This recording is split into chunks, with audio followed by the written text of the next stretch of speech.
Var sancağı.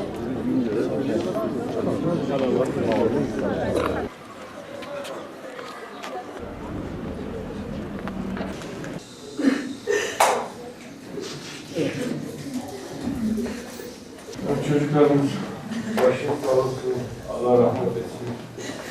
Hepimizin başı sağ olsun. Gerçekten dün çok üzüntü verici bir olay yaşadık. Allah hepimize sabırlar versin. İnşallah onlar da cennete gitmişler. Allah mekanlarını cennet etsin. Allah kalanlara sabırlar versin. Ufak bir ihmal sonucu böyle bir durumu yaşadık. Nitekim sonuç olarak hepimizin gideceği yerdir. Allah'tan geldik, Allah'a gideceğiz. Sabırlı olmak lazım.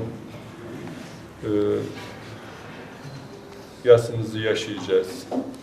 En güzel şekilde yaşayacağız. Ama feryat etmek, isyan etmek hoş bir şey değildir.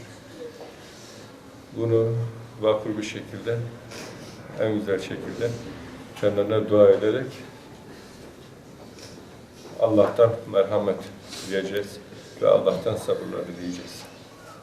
Olay nasıl olmuş bu? Olay nasıl olmuş bu? Olayı biliyorsunuz arkadaşlar. Dün işte çocuklarımız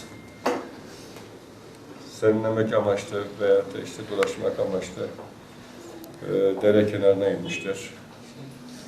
Bizim de görüntülerden izlediğimiz kadarıyla şakalaşmışlar.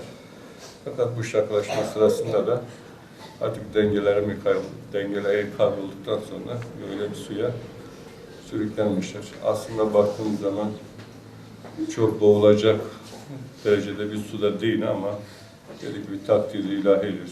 Evet. Bundan dolayı böyle bir olay oldu. Ve akşamda o çocuklarımızla ilgilendik. Onlarla beraberdik. İşlemler bitene kadar, resmi işlemler bitene kadar Allah hepimize sabırlar versin. Tekrar başına sağ olsun.